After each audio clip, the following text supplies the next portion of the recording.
Mas é isso, vamos começar já direto com as notícias do Flamengo. O presidente Rodolfo Landim falou, né, sobre a gestão do Maracanã e estádio próprio do Flamengo, sobre as duas coisas, né, sobre ter as duas coisas. Ele falou ao GE, tá? Existe uma discussão que a gente sempre teve aqui no Flamengo, que é o sonho de ter o estádio. Isso traz uma série, na minha maneira de ver, de vantagens.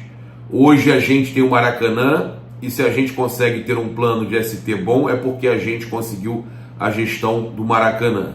Se a gente não tivesse conseguido, logo quando assumimos em 2019, convencer o governador a tirar a gestão do Maracanã da Odebrecht e nos entregar essa gestão, os números que vocês viram agora certamente seriam muito piores do que este. Lembrando que até o Fluminense está com números altos aí de sócio-torcedor também.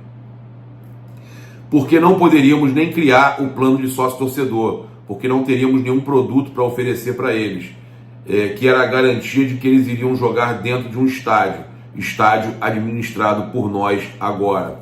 Porque você dependeria dos caras para venda de ingressos.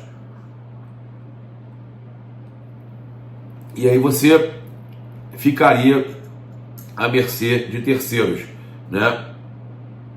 Quando a gente fala do Maracanã, e todo mundo gosta do Maracanã, eu também gosto. Eu fui criado lá, tenho 8 cadeiras cativas. Rapaz, eu não tenho nenhuma. É o Landim, né? O Rodolfo Landim, né? A gente não tem, fazer o quê, né? Infelizmente, sempre foi meu sonho ter uma cadeira cativa, mas tudo bem.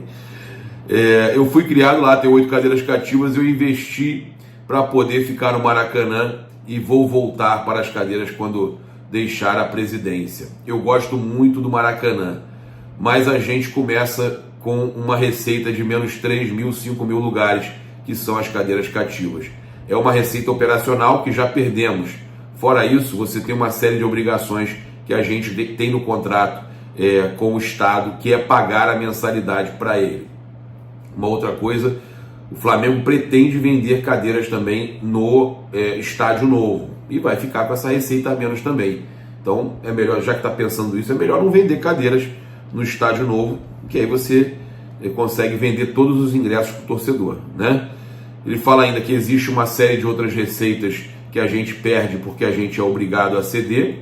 Tem ingressos que temos que ceder para o Estado, está no contrato. Tudo isso são ineficiências que a gente vai ter na receita e na despesa também. O Maracanã tem uma área enorme, muito difícil de operar, é cara a operação dele, né? Uma arena como a que a gente pretende fazer, da forma projetada, se a gente conseguir, nos levaria a ter custos operacionais por cada pessoa que vá ao estádio muito menor. Isso nos daria uma margem de receita muito maior também no ano, tá? Então o Flamengo poderia ter muito mais. Ele falou também, né, com o Rodrigo Matos, lá do UOL, e ele falou o seguinte, tá? Olha só, como seria um projeto de SAF para o Flamengo? Por que ele faria sentido para o clube no projeto de estádio? O meu último vídeo aqui eu trouxe da reunião que teve na Gávea com o conselho, né? E eu expliquei algumas coisas, inclusive dos valores que estão falando por aí, eu falei que era um pouco menor. E aí que o Landim estava convencendo os conselheiros nessa reunião de que era um bom caminho a questão da SAF.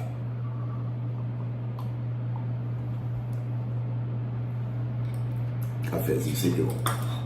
E aí ele fala o seguinte: na verdade o Flamengo está muito bem financeiramente. A gente estruturou o clube. A gente poderia utilizar esse modelo de SAF como uma forma de captar recurso para o projeto estratégico do Flamengo.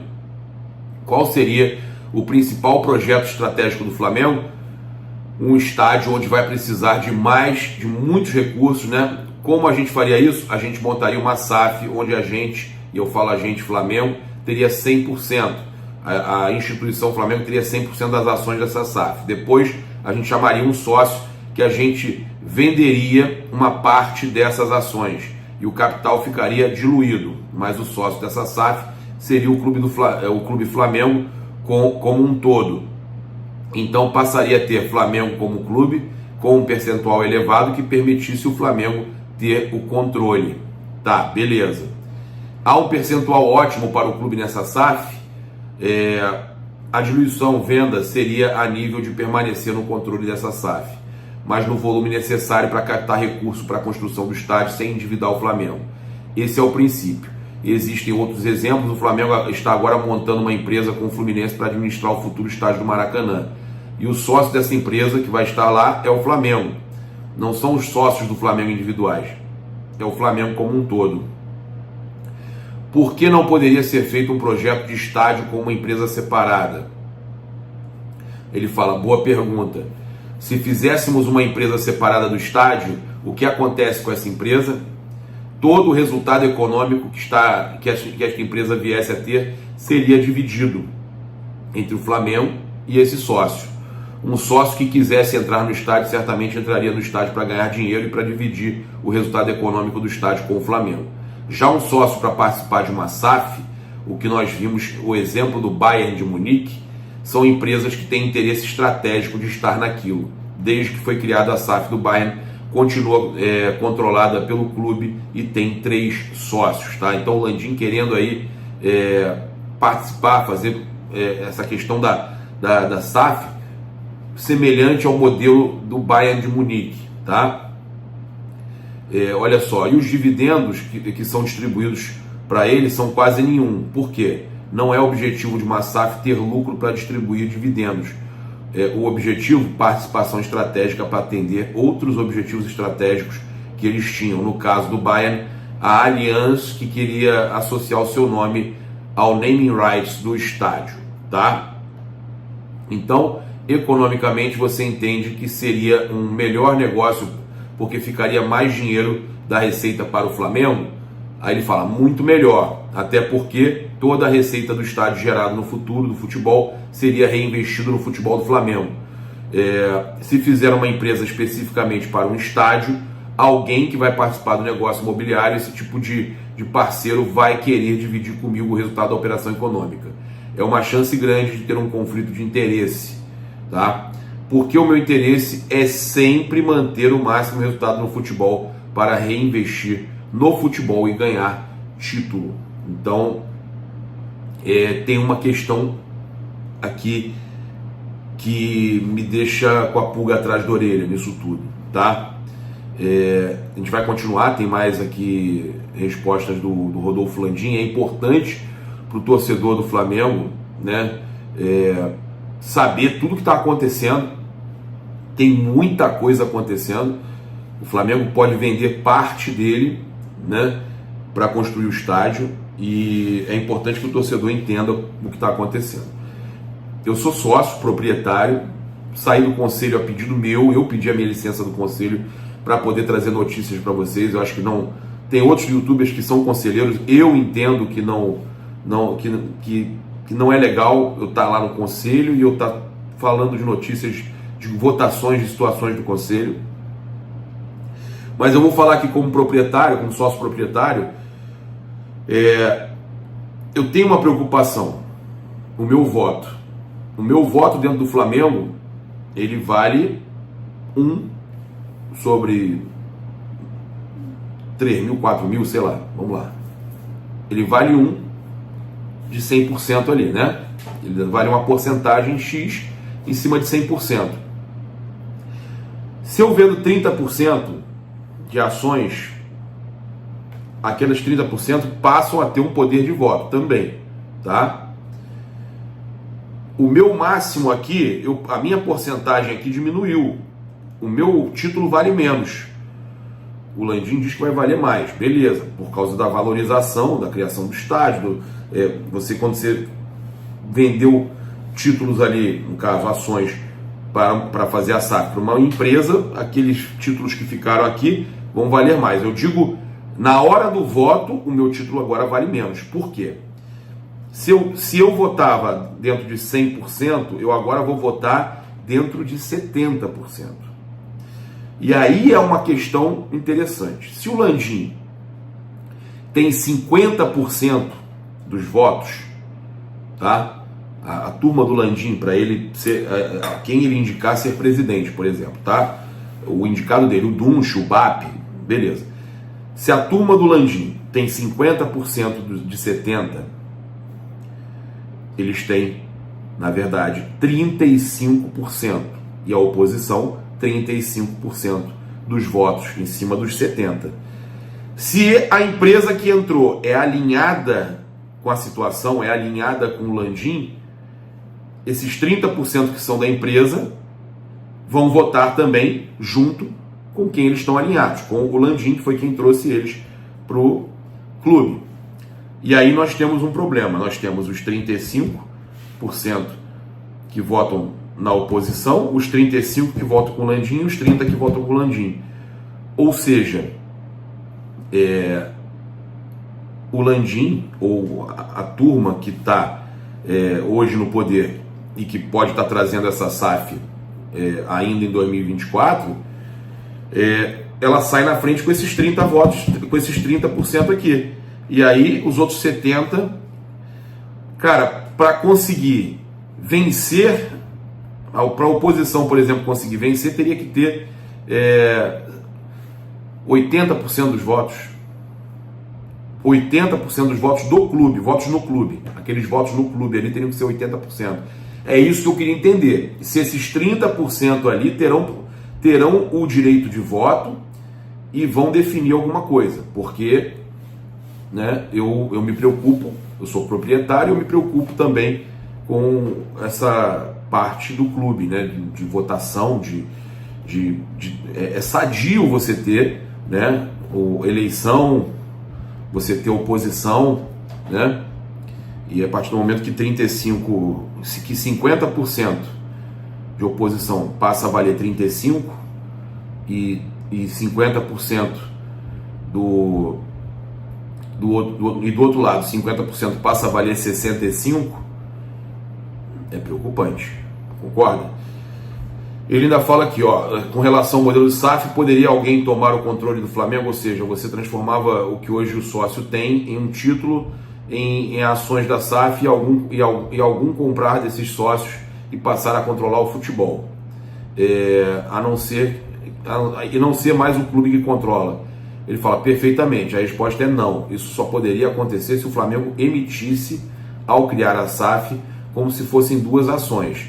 Uma do direito de frequentar o uso e a sede, e usar a sede, no caso, uma segunda, uma ação deste novo negócio que seria a SAF, e permitisse que esse sócio negociasse livremente esse segundo direito. Mas não é essa ideia que nós vamos fazer. A ideia de que vamos fazer é o Flamengo que vai ser o dono da SAF, e não vai ser individualmente cada sócio tendo uma cota desse novo negócio. Não seria ele que ia negociar, teria que ser o Flamengo como um todo, que será o detentor da participação. Então o sócio do clube não pode vender seu título para aumentar, senão poderia, sócio ali, vou vender por 500 mil meu título para a empresa, e ela vai aumentando, 31, 32, 32, não tem como, tá? Ou seja, não haveria possibilidade de um clube associativo perder o controle sobre o futebol. O Landim, sócio e os conselheiros em reunião no futuro fossem deliberar para uma venda adicional que permitisse a venda do controle. Que não é a ideia da atual administração. Aí ele fala, claro que não, eu estou falando hipoteticamente no futuro, estou falando hipoteticamente daqui a anos, teria que passar pelo Conselho Deliberativo. Se um conselho conseguisse convencer os sócios do Flamengo que esses sim são os verdadeiros donos do Flamengo, de que é um bom negócio vender o controle, mas certamente vai votar como eu voto contra, porque eu acho que não há necessidade de fazer isso, eu seria contra fazer isso. Há uma projeção da atual diretoria levar essa SAF para aprovação ou algum projeto para o próximo ano, ou é uma ideia? Estamos correndo atrás de conseguir nosso terreno para o estádio. Se a gente conseguir o nosso terreno, vamos estruturar o projeto, vamos levantar a quantidade de recursos que a gente vai precisar e vamos levar para o Conselho Deliberativo esse modelo, no caso de captação de recursos para construir o estádio. Então essa SAF é uma das possibilidades. Isso só será feito se houver o estádio. Se não tiver, não há a menor razão para fazer isso, tá? Então o Landim finaliza dessa forma, deixando claro que pode acontecer em 2024. Pela primeira vez ele já fala que a SAF pode acontecer em 2024, tá? Eu realmente me preocupo, um vídeo praticamente todo falando sobre isso, né? A gente sabe que, cara, é importante que o Flamengo tenha o seu estádio, muito importante o Flamengo ter o seu estádio, mas do mesmo jeito a gente tem que saber o que vai acontecer, né, com a questão de disputa de poder futura no Flamengo, eleição e tudo mais. Essa é a minha preocupação.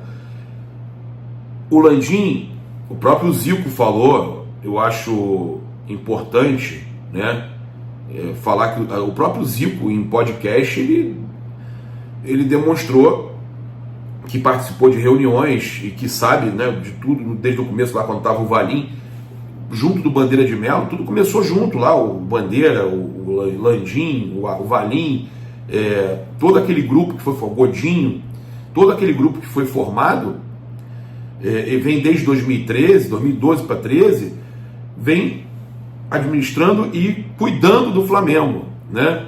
Vem cuidando do Flamengo. Então há uma questão de preocupação, há uma preocupação apenas que a gente confia, a gente sabe que a administração é boa, que acertou. A gente não tem, tanto da gestão anterior do Bandeira quanto do Landim, tem os seus erros no futebol. Os erros são basicamente no futebol. Os erros do Bandeira também eram no futebol, quando ele quis acumular a pasta do futebol. Parece que há uma vaidade muito grande com relação ao futebol. É isso que me preocupa, tá? Mas com relação à gestão, né, das duas, tanto da oposição quanto do próprio time do Landim hoje, né, da galera do Landim, eu não vejo um problema. Eu vejo que realmente eles cuidaram bem do clube, as duas gestões, administrativamente falando. Olha quanto o Flamengo cresceu, né? Ninguém está aqui para julgar isso. É só uma questão de entender como vai funcionar o Flamengo, a eleição e tudo mais, né? Então a gente fica preocupado e eu tenho realmente algumas ressalvas com relação à SAF. Eu tenho um pouco de medo, né? Essa fala dele que depois o conselho pode vender o poder, vender o restante para alguma empresa ter o poder e o Flamengo não ser o majoritário, isso me assusta, né? Isso me assusta.